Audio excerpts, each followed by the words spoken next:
오늘 제가 여러분에게 드리는 말씀은 굉장히 중요합니다. 물론 늘 드리는 말씀이 중요하긴 하지만 성경을 잘 모르거나 성경을 많이 읽었다고 할지라도 그 맥을 잘 잡아야 되는데 어쩌면 좀 무모한 시도일 수도 있지만 그래도 최선을 다해서 해보려고 합니다. 여러분들은 그냥 재밌게 들으시면 돼요. 최대한 재밌게, 최소한 어렵게, 그러니까 최대한 어렵지 않게 하려고 하는데 이거를 좀 마음속에 새겨 두셔야만 앞으로 성경을 묵상할 때, 믿음 생활을 할 때 도움이 되니까. 그래서 자는 건 안 되고요. 졸으시는 건 돼요. 조는 건 애쓰다가 조는 거니까. 자는 건 뭐예요? 아유 난 자야 되겠어 하면서 의지적으로 자니까 그러면 안 됩니다. 아셨죠? 구약과 신약이 중요합니다. 구약 성경과 신약 성경이 중요한데 나누는 이유가 뭐죠? 이름 자체가 구약 성경이다, 신약 성경이다라고 부르죠. 유대인들은 구약이라고 부르지 않습니다. 그들은 그냥 구약만 인정하기 때문에 우리가 구약과 신약을 구분한다. 이게 중요한 거예요. 구약은 뭐죠? 옛날 약속이고 신약은 새로운 약속입니다. 옛날 약속은 시나이산에서 이루어졌죠. 시나이산, 호렙산 같은 산인데 시나이산은 이집트에서 종살이하던 이스라엘 백성을 하느님께서 탈출시키고 나서 그 다음에 계약을 맺은 곳이죠. 이때 계약에서 중요한 게 뭐냐면 십계명을 내려주시면서 이것을 지키면 내가 함께하면서 너희에게 복을 주겠다, 이겁니다. 그래서 신앙이라는 것은 하느님과 함께하는데 하느님께서는 말씀하시고 그분을 따르는 사람들은 그분을 신뢰하고 그분의 계명을 지키는 거죠. 이 기본적인 골자예요. 그렇기 때문에 십계명을 주시는데 거기서 또 한 가지 중요한 게 있습니다. 하느님과 함께하기 위해서는 계명만 지키면 되는 것이 아니라 하느님께 제사를 드려야 돼요. 근데 보통 제사라고 하면 뭐 생각하죠? 하느님께 제물을 드리거나 이런 거 생각하지만 제사는 그게 아니라 죄를 씻는 겁니다. 죄를 씻는 것이 제사의 목적이라는 거죠.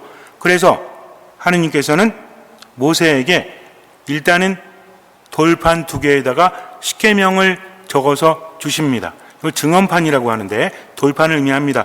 뭐가 새겨져 있다? 십계명이 새겨져 있다는 거죠. 그리고 하느님께서는 한 가지를 만들 것을 말씀하십니다. 모세가 설계도를 받아서 부찰넬이라는 사람이 만들게 되는데 이게 약속의 궤라는 거예요. 언약의 궤, 약속의 궤, 또 언약궤, 계약의 궤 이렇게 많이 부릅니다. 어쨌든 중요한 건 뭐냐면 하느님과 계약을 맺었다. 그래서 궤를 만들어서 계약의 궤라고 부르는데 이거 어떻게 만드냐면 썩지 않는 아카시아 나무로 만들고 금으로 칠합니다. 크기가 아주 크진 않아요. SUV 뒤에 들어갈 정도. 근데 그렇게 만들고 나서 위에다가 속죄판을 만들고, 이게 중요하거든요. 계약의 궤는 크지 않은데 위에 뚜껑이 속죄판이다. 따라하세요. 속죄판. 속죄판. 속죄판. 이 속죄판이 뚜껑 역할을 하는데 여기에 거룹이라고 합니다. 거룹은 뭐냐면 케루빔. 케루빔은 뭐냐면 대천사 위에 있는 천사, 이 정도 생각하시면 돼요. 그래서 우리가 미사할 때도 뭐라고 하죠? 케루빔과 세라핌이라고 하죠.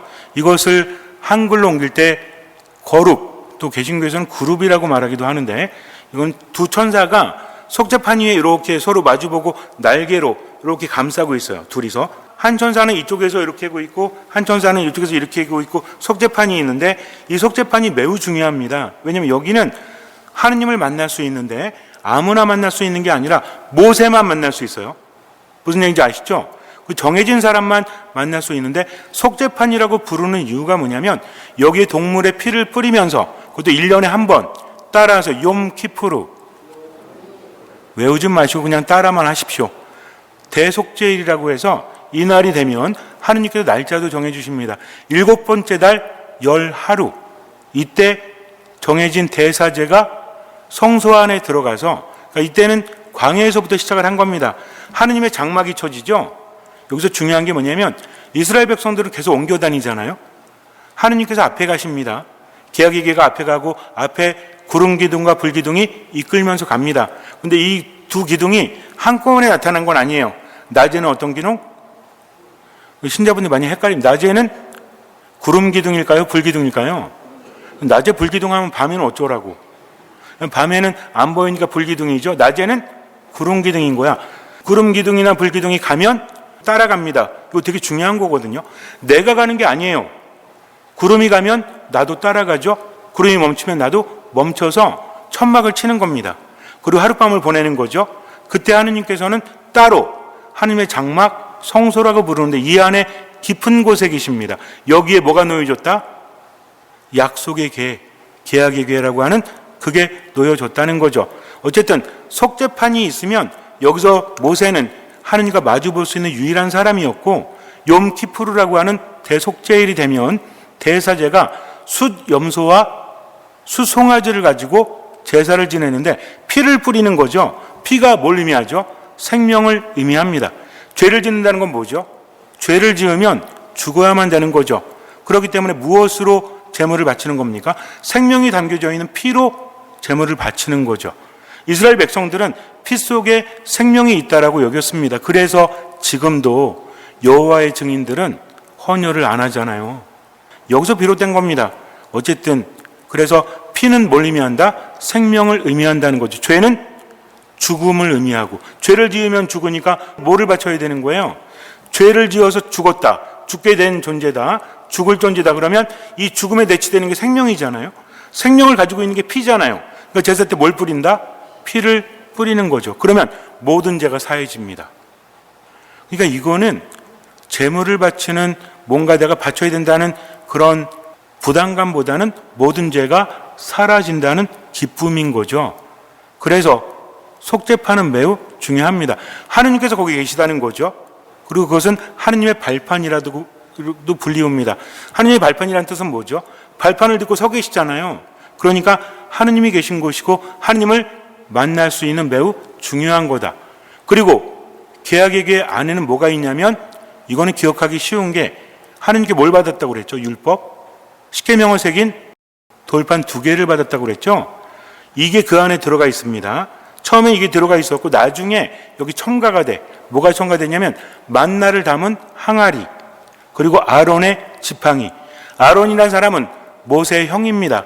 아론이 사제 역할을 했기 때문에 그 지팡이가 중요해서 그 안에 들어가 있었다라고 하면 돼요. 그리고 사제 지파 레위 지파라고도 따로 있고, 이 레위 지파 안에서 사제 역할을 합니다. 이 사람들만 약속의 궤를 만질 수 있고요, 접근할 수 있다는 거죠. 다른 사람은 절대로 만지면 안 됩니다. 이게 정해진 거예요. 그러면 기억하셔야 돼요. 하나님 분명히 말씀하십니다. 아무도 만지지 마라. 만지면 죽을 것이다 라고 말씀을 하십니다. 그래서 가장 중요하게 여긴 거죠. 그리고 나서 이스라엘 백성들이 다시 떠날 때가 되면 레위 지파 사람들이 어떻게 하냐면, 휘장이 있어요. 휘장. 약속의 궤, 언약의 궤를 감았던 휘장 있죠. 이걸로 덮어요. 그 다음에 돌고래 가죽으로 덮습니다. 그리고 또 천으로 덮어. 3중으로 싸는 거죠. 왜? 중요하기 때문입니다. 그리고 약속의 궤에는 뭐가 달려있냐면, 네 귀퉁이에 고리가 있어서 나무와 금을 칠한, 나무에다가 금을 칠한 거죠. 금에다 나무를 칠한 게 아니라 이 막대기 같은 거 있죠. 어깨에 멜 수 있는 거. 이게 늘 달려 있습니다. 치우면 안 돼요. 왜? 하나님께서 명령하셨을 때 즉각 떠나기 위해서. 근데 이게 움직이려면 반드시 사람이 매야 돼요. 술에 싫거나 이러면 안 됩니다. 하느님의 약속의 궤는 아무나 만질 수도 없을 뿐만 아니라 아무데나 실어도 안 된다. 누가 해야 된다? 레위 지파 사람들이 메고 떠나가야 한다는 거죠. 이게 약속입니다. 그러다가 40년 동안 광야에서 헤매게 되죠. 모세는 죽습니다. 여호수아가 백성들을 이끌고 요르단강을 건너가야 되는데, 추수철이 되어서 요르단강이 굉장히 불어나 있었어요. 물이. 그러니까 인간이 도저히 건널 수 없는 거죠. 이때 하느님의 약속의 궤를 맨 사제들이 먼저 요르단강에 발을 대자마자 물이 멈춰버려요. 위에서 멈추고 밑에서 내려가고, 그러니까 뭐가 되는 거죠? 마른 땅이 되죠. 뭐가 떠오르십니까? 이스라엘 백성들은요, 이집트에서 홍해를 건너왔잖아요. 이것뿐만 아니라 이제 가나안 땅에 들어갈 때도 누가 함께 하십니까? 하느님께서 함께 하시기 때문에 물이 멈췄다는 겁니다. 이게 신앙의 핵심이에요. 신앙의 핵심이 뭐냐면, 하느님이 이끄시고 인간은 따라갈 뿐이다. 그분의 말씀이 인간적으로 말이 안 돼도 따를 때 하느님께서 이끌어 주신다는 거죠. 그래서 철저하게 따라야 되는데, 모든 것이 멈추고 나서, 물이 멈추고 나서 백성들이 먼저 건너요. 그러니까 사제들이 어떻게 하는 거죠? 약속의 개를 메고 나서 요르단강에 들어갔더니 물이 멈췄다. 나머지 백성들이 다 건널 때까지 기다리는 겁니다. 그리고 나서 마지막으로 건너니까 다시 물이 가득 차게 돼요. 경험을 한 거죠. 그리고 나서 여호수아는 거기를 기념하기 위해서 길갈에다가 12개의 돌을 쌓습니다. 백성들이 기억하라는 거죠. 누가 함께 하셨다? 하느님께서 함께 하셔서 이런 기적이 일어났다. 그리고 나서 예리고성이라고 합니다. 예리고성을 함락을 해야 돼. 왜? 가나안 땅에 도착했을 때 우리가 보통 이런 말을 하잖아요. 젖과 꿀이 흐르는 땅 어디? 가나안 땅이라고 했는데 실제로는 이미 살고 있는 사람들이 있었다는 겁니다. 그래서 전투를 해야 돼. 근데 이 성이 워낙 대단했기 때문에 물리적으로 뚫기가 힘들거든요. 그때 여호수아가 어떻게 하냐면 일단 앞에 중무장을 한 병사들이 먼저 가고 그 다음에 사제가 뿔나파를 불면서 가고 그 다음에 언약의 개가 가고 백성들이 따라가는 겁니다. 그러면 어떻게 했냐면 뿔나파를 불어요.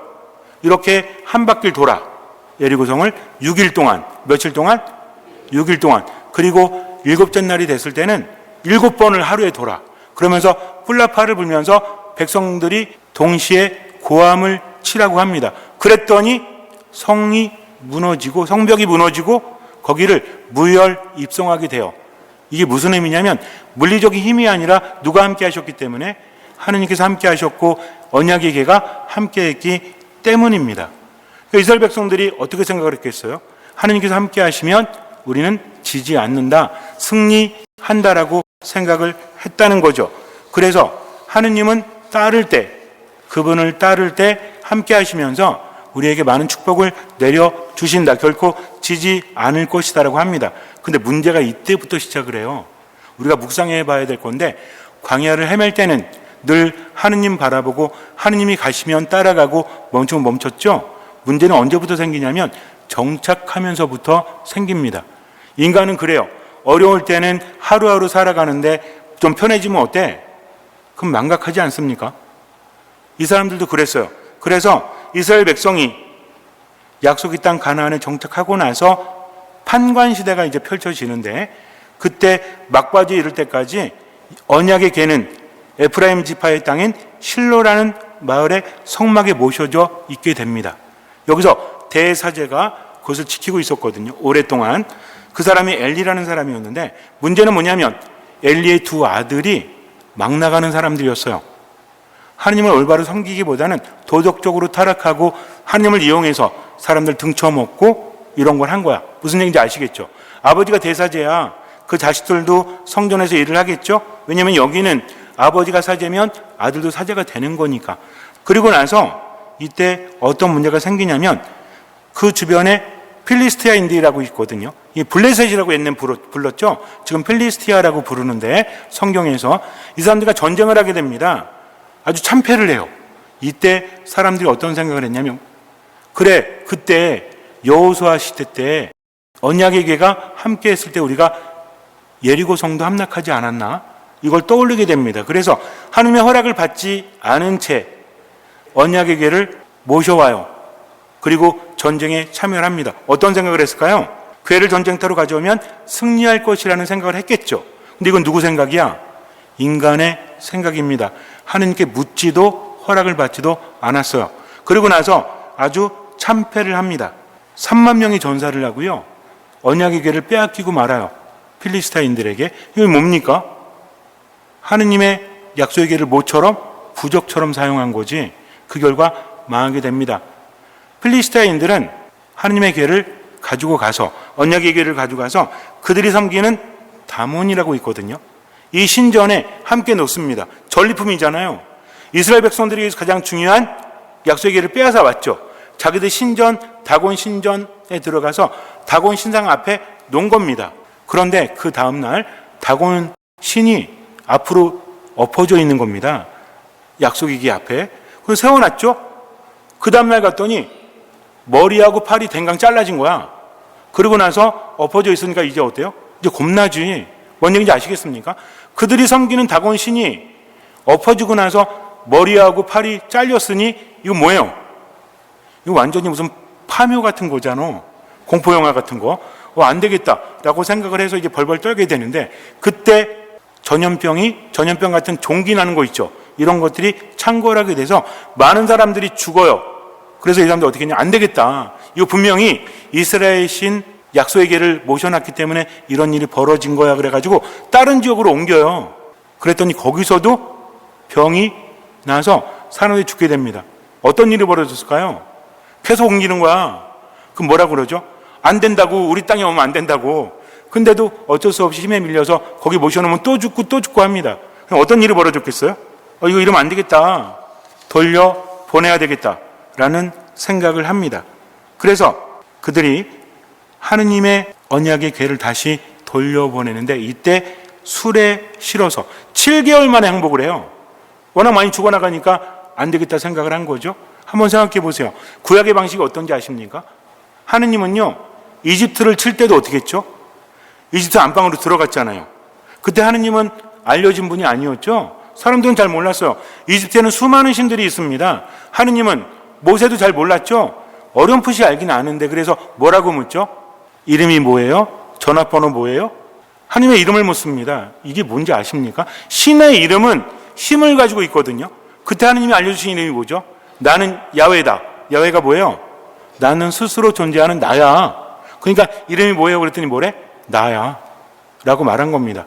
그러니까는 이름에 힘이 필요 없는 거야.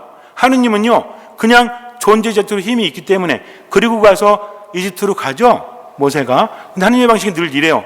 하느님 누굴 보내십니다. 이 사람은 하느님의 말 듣고 즉각 따라야 돼. 그냥 다 안 알려주셔. 가가지고 첫 번째 기적이 뭐였죠? 나일강이 피로 물드는 기적이었죠. 이게 게임 끝난 거야 이제. 왜냐하면 이집트에서 나일강이 의미하는 게 뭐냐면, 이게 핏줄이에요. 젖줄이라고 하죠. 근데 이 물이 뭘로 변했다? 피로 변했다. 여기서 피는 죽음이에요. 누가 죽었다는 얘기죠? 이집트의 신이 죽었다. 이미 시작이 된 겁니다. 그래서 구약 성경을 묵상해 보면 신약도 마찬가지지만 하느님께서는 어디든지 가세요. 거기에 이방신들이 상관없어. 일단 가. 그리고 어떻게 돼? 그냥 그 신들이 무너져 버리는 거죠. 제가, 이거는 저만의 생각인데, 범죄도시인가? 그 부분 뭐 나오죠? 마동석이 나오잖아요. 맞죠? 그 영화. 마동석 가면 어떻게 되죠? 되게 그냥 난 나야 뭐 이런 식이잖아. 뭔 얘기인지 아시죠? 뭐 그거하고 비교할 수는 없지만 하느님은요, 어디든지 가. 그럼 거기 있는 신들이 다 깨져버리는, 이거를 구약은 말하고 있다는 거죠. 어쨌든 7개월 만에 하느님의 언약이 돌아오게 되는데, 이때 그들이 속죄 제물로 금으로 만든 종기 모양 5개와 금지 5마리를 준비해서 이스라엘에게 바칩니다. 이게 뭐냐면 필리스타의 주요 고을 5개를 상징하거든요. 근데 이때 그 사람들이 어떻게 했냐면, 여태까지 멍에를 메어본 적이 없는 젖소 2마리를 이 수레에 언약의 궤를 놓고 보는 거예요. 과연 가나 안 가나? 근데 이 암소들이었거든요. 새끼들이 있을 거 아니야. 새끼들을 옆에 놓습니다. 그리고 이 수레에 언약의 궤를 싣고 가다가 새끼들이 있으면 어떻게 하죠? 어린 새끼들이 있으면 어미소가 어떻게 해? 글로 갈 거 아니에요. 본 거예요. 새끼들한테 가는지 아니면 이스라엘로 가는지. 근데 새끼들을 본체도 안 하고 바로 갑니다. 그러니까 어떻게 생각한 거예요? 야, 이거 정말 대단한 신이구나 라고 생각을 했다는 거죠. 그리고 나서 계약의 궤는 이스라엘 땅으로 돌아오는데 아비나답이라는 사람의 집에 머물게 됩니다. 그리고 나서 시간이 엄청나게 흘러. 왜? 이스라엘의 첫 번째 왕이 누구였죠? 사울 왕이었죠. 사울 왕은 관심도 없어. 사울 왕은 끝도 되게 비참했죠. 그 다음 두 번째 왕이 누구죠? 다윗이다. 세 번째 왕은 누구다? 솔로몬이다. 여기까지만 알면 돼. 왜? 솔로몬 이후에 완전히 나라가 망해버리거든요. 둘로 쪼개져가지고. 그러니까 이 세 명은 알 수 있죠? 여러분들만 시작. 사울, 다윗, 솔로몬. 똑똑하십니다.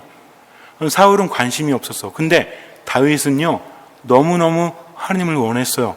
그래서 하느님의 약속의 궤를 모셔와야 되겠다. 다윗성이라고 불리우는 곳은 살기 좋고 화려한데 하느님은 장막 속에 계시니까 이게 안타깝죠.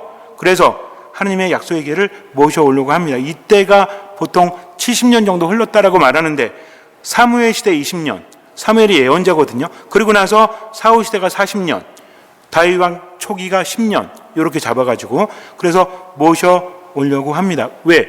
이제는 안정이 되어 있으니까 모셔와도 되겠지라고 생각을 했어요. 근데 여기서 문제가 발생을 합니다. 왜냐하면 다윗이 모셔올 때 수레에 실어요. 여러분들 알고 계시죠? 하느님의 언약의 궤는 함부로 다루면 안 된다. 그래서 삼중구조로 싸고 정해진 사람만 모실 수 있다. 어떻게 이동해야 된다? 절대로 옆에 있는 긴 막대를 빼면 안 된다고 그랬죠. 왜? 하느님께서 명령하시면 어깨에 메고 가야 되기 때문에 어떤 사람들? 정해진 레위 지파 사람들. 근데 어디 실었어요? 수레에 싣고 갑니다. 근데 그렇게 가다가 이게 수레가 흔들려 소가 끌고 가는데, 그러니까 약속의 궤가, 언약의 궤가 떨어지려고 할 때 그때 웃자라는 사람이 손으로 잡아였다. 근데 이 웃자가 아비나답의 후예였거든요. 그러니까 자기 집에 모셔놓고 오랫동안 시간이 흐른 거지. 손으로 딱 댑니다. 그냥 즉사를 해요. 자, 우리가 생각할 때는 흔들리면 어떻게 해야 돼? 잡아줘야 되죠. 억울하잖아. 왜 죽었을까? 라고 생각을 하죠. 근데 분명히 이 사람은 어떤 사람이었죠? 하느님의 약속의 언약의 궤를 집안에 모신 그 후손들이잖아. 그럼 알까요, 모를까요? 알겠지. 율법을 알겠죠. 제가 아까 말씀드렸잖아요. 하느님 뭐라고 하셨다? 절대로 손대지 마라. 손을 대면 죽을 것이다. 이 사람이요, 아무도 모르는 사람이 가다 그냥 만진 게 아니라 그 집안의 후손이었다니까. 언약의 궤가 모셔져 있던 그곳의 후손이니까 관리를 잘했겠죠. 그걸 몰랐을까요? 알았다는 거지.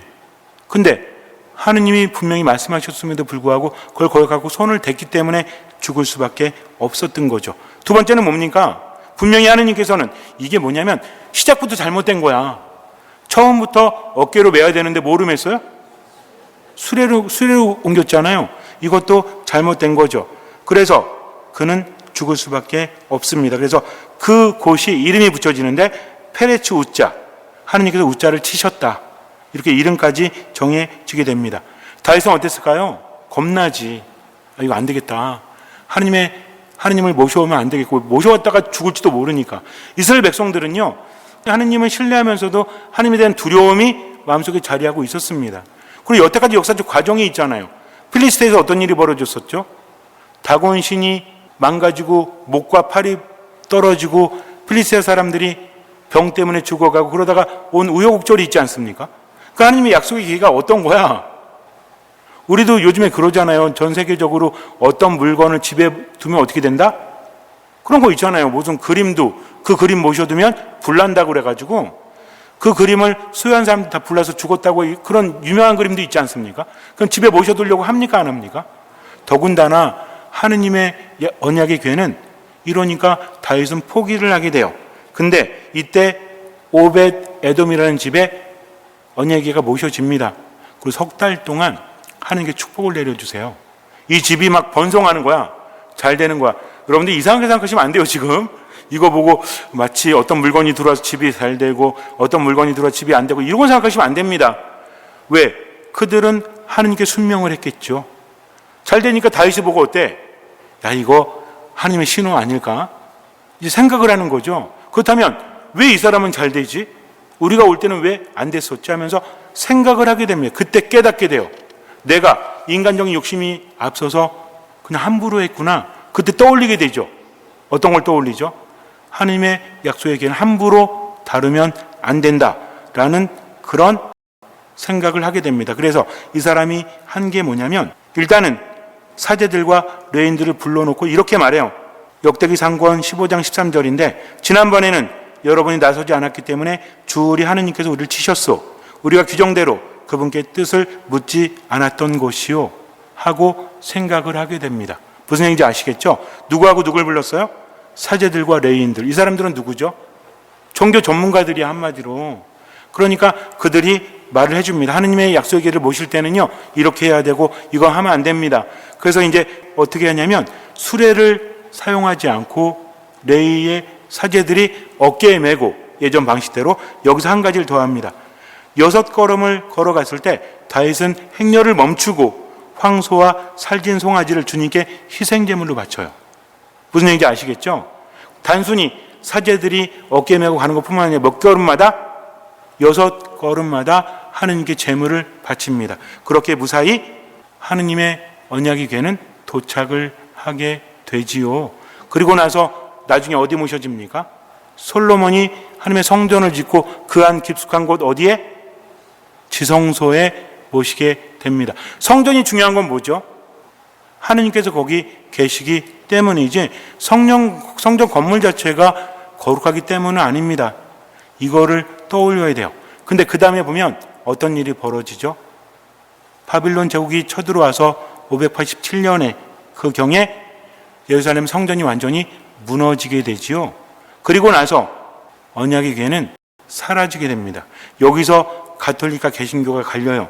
개신교는 여러 가지 설이 있어요. 이렇다 저렇다라고 말하는데 우리는 마카베오 학원에 분명히 나와 있습니다. 마카베오 학원이 왜 중요해요? 제가 오늘 여러분에게 왜 이 말씀 드렸냐면요. 우리는 개신교하고 우리 가운데 신약은 똑같아요. 27권. 근데 구약이 다르죠? 우리 몇 권이죠? 집에 한 권 이러시면 안 돼요. 자, 46권이에요. 개신교는 39권입니다. 개신교는 39권을 뺀 나머지 7권을 외경이라고 불러요. 우리는 이것도 정경입니다. 나머지를 개신교는 뭐라고 부르죠? 위경이라고 불러요. 외경은 뭐냐면 감추어져 있는 거. 위경은 잘못된 거. 근데 우리는요, 정경이 73권이야. 46권이 구약이고 27권이 신약이죠. 나머지를 다 뭐라고 불러요? 우리는 외경이라고 불러요. 근데 개신교는 뭐래? 우리 제2경전이라고 부르는 것들이 있죠. 이거를 외경이라고 부르고 나머지는 위경이라고 부릅니다. 우리 가톨릭 교회는 위경이 있어요, 없어요? 없어요. 위경이란 말을 쓰지 않습니다. 나머지는 다 외경이라는 거죠. 근데 마카베오 학원은 우리한테는 뭐예요? 우리한테는 정경입니다. 동방 종교에도 마찬가지고 개신교만 나중에 요것도 복잡해요, 사실은. 이게 이유하고 목적이 있거든요. 인정하지 않기 때문에 여러 가지 설을 말하지만 우리는 뭡니까? 마카베오 학원에서 뭐라고 하냐? 예레미야 예언자가 성전에서 이제 약탈당하기 전에 약속의 궤를 미리 옮겨요. 그리고 어떤 산 동굴에 이거를 감춥니다. 그리고 봉인을 합니다. 찾지 말라고 그래요.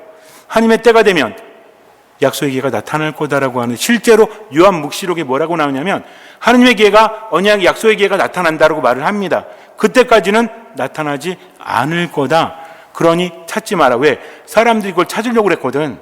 예레미야가 말하면 찾지 말라고 합니다. 하나님의 때가 되면 다시 나타날 거니까. 우리는 어떻게 믿는 거죠? 일부러 감추셨다. 전쟁 때 약탈되어진 게 아니라 일부러 감추신 거죠. 그럼 감춘 이유가 뭘까요? 일단 몇 가지만 말씀드리자면, 속죄판이 있고 속죄일이 되면 죄가 사라지잖아요. 그러니까는 뭐만 중요하게 여긴 거야? 회개를 중요하게 여기기보다는 약속의 궤 자체를 중요하게 여겼죠. 하나님께서 이걸 바라신 게 아닙니다. 왜? 하나님의 뜻을 알고 실천하는 게 중요한 거지 미신적인 행위를 하지 말라는 거죠. 그래서 이게 사라지게 된 거고, 두 번째는 뭐냐면 이제 완전히 새로운 속죄판과 약속의 궤가 등장을 하기 때문입니다. 이게 중요한 거예요. 이제부터 잘 들으셔야 돼요. 이제 매우 중요합니다. 성모님께서 엘리사벳을 찾아가십니다. 엘리사벳이 누구를 잉태하고 있었죠? 세례자 요한을 잉태하고 있었죠. 성모님께서 가시자마자 엘리사벳이 뭐라고 합니까? 이게 어찌된 일입니까?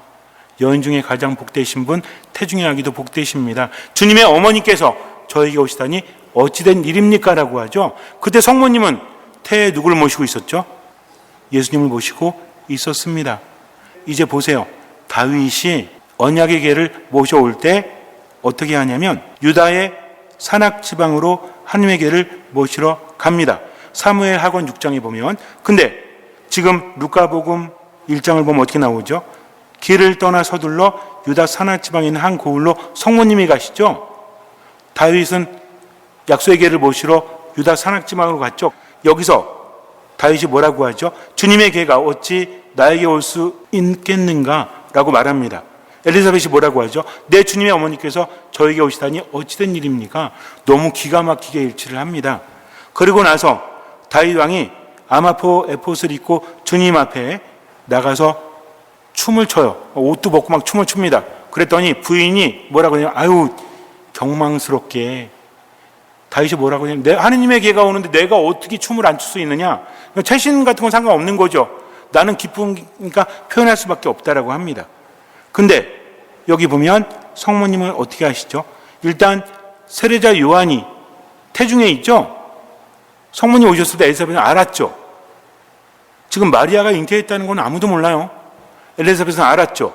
왜 알았어요? 태중의 아이가 뛰노니까 영으로 알게 되는 겁니다.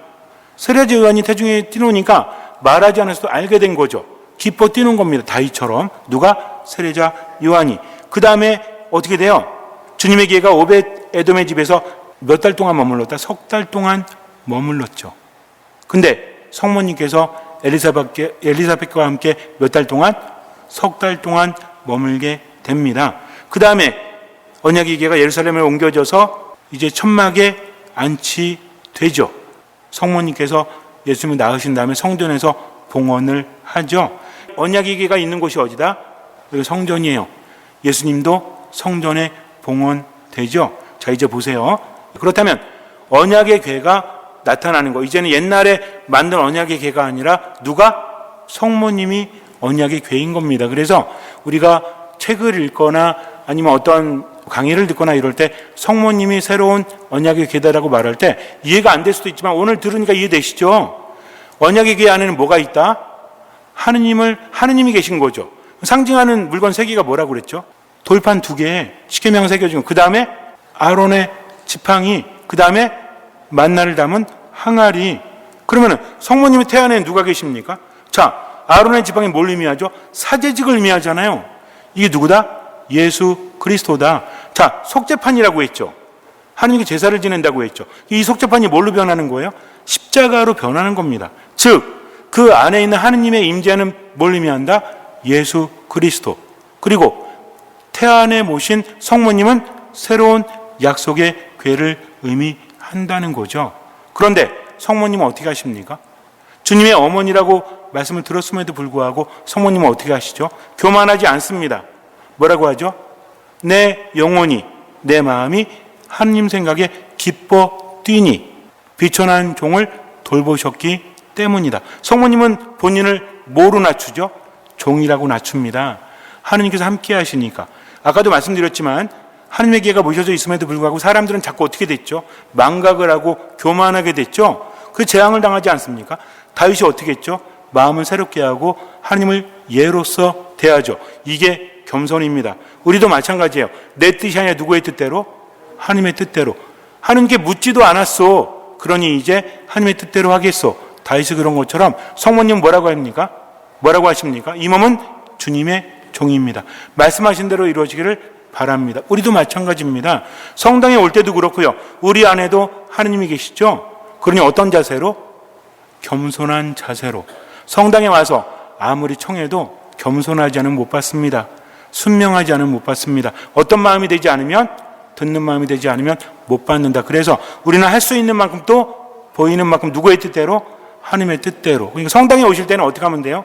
주님을 내 안에 모실 때는 주님, 제가 어떻게 살아가야 합니까? 하면서 내 마음을 새롭게 해야지 나는 변하지 않으면서 하느님만 바꾸려고 하면 됩니까? 안 됩니까? 물론 구약시대처럼 재앙은 안 받겠지만 그러나 중요한 것은 하느님으로 대하는 게 신앙인데 누구한테 배우면 된다? 성모님께 배우면 된다는 거죠. 조금 이해되십니까? 사실 어려운 내용이거든요. 제가 재미있게 하려고 애를 썼긴 썼지만 그래도 어렵지만 그래도 뭔가 뼈대는 세워지셨죠? 아닌가? 이제 어쨌든 이 약속의 계, 언약의 계가 왜 중요한지를 아시겠죠? 그 구약과 신약이 왜 중요한지 아시겠죠? 생각하시면 돼요. 그래서 성전이 중요한 이유는 그 안에 지성소에 약속의 계가 있기 때문이다. 약속의 계는 하느님을 만날 수 있는데 우리는 어디서 하느님 만난다? 이 거룩한 성전에서. 누굴 통해서? 예수님을 통해서. 예수님이 하느님이시기 때문에. 그리고 누구처럼?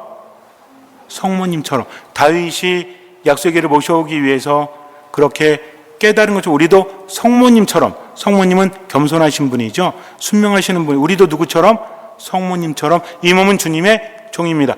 말씀하신 대로 이루어지길 바랍니다 하면 어떻게 해야 돼요? 들어야 되는 거죠. 잠시 눈을 감으세요. 루카가 전한 거룩한 복음입니다. 그 무렵 마리아는 길을 떠나 서둘러 유다 산악 지방에 있는 한 고을로 갔다. 그리고 스가랴의 집에 들어가 엘리사벳에게 인사하였다. 엘리사벳이 마리아의 인사말을 들을 때 그의 태 안에서 아기가 뛰놀았다. 엘리사벳은 성령으로 가득 차 큰 소리로 외쳤다. 당신은 여인들 가운데서 가장 복되시며 당신 태중의 아기도 복되십니다. 내 주님의 어머니께서 저에게 오시다니 어찌된 일입니까? 보십시오. 당신의 인사말 소리가 제 귀에 들리자 저의 태 안에서 아기가 즐거워 뛰놀았습니다. 행복하십니다. 주님께서 하신 말씀이 이루어지리라고 믿으신 분. 그러자 마리아가 말하였다. 내 영혼이 주님을 찬송하고 내 마음이 나의 구원자 하느님 안에서 기뻐 뛰니 그분께서 당신 종의 비천함을 굽어보셨기 때문입니다. 이제부터 과연 모든 세대가 나를 행복하다 하리니 전능하신 분께서 나에게 큰일을 하셨기 때문입니다. 그분의 이름은 거룩하고 그분의 자비는 대대로 당신을 경외하는 이들에게 미칩니다. 그분께서는 당신 팔로 권능을 떨치시어 마음속 생각이 교만한 자들을 흩으셨습니다. 통치자들을 왕좌에서 끌어내리시고 비천한 이들을 드러높이셨으며 굶주린 이들을 좋은 것으로 배불리시고 부유한 자들을 빈손으로 내치셨습니다. 당신의 자비를 기억하시어 당신 종 이스라엘을 거두어 주셨으니 우리 조상들에게 말씀하신 대로 그 자비가 아브라함과 그 후손에게 영원히 미칠 것입니다. 마리아는 석 달가량 엘리사벳과 함께 지내다가 자기 집으로 돌아갔다. 신앙에 있어서 듣는 마음 매우 중요합니다. 구약에서도 신약도 마찬가지죠. 하느님이 내 앞에 계시다면 그분의 뜻을 따르는 게 신앙이지 내 뜻대로 나아가는 게 아니에요. 거룩하게 미사전례 안에 머무십시오. 듣는 마음으로 하느님께 나에게 무엇을 바라시는지 들으십시오. 들었다면 실천하십시오. 할 수 있는 만큼 보이는 만큼 나머지는 맡기십시오. 주님께서는 그 믿음을 보시고 우리 삶에 놀라운 기적을 일으켜 주실 것입니다. 아멘.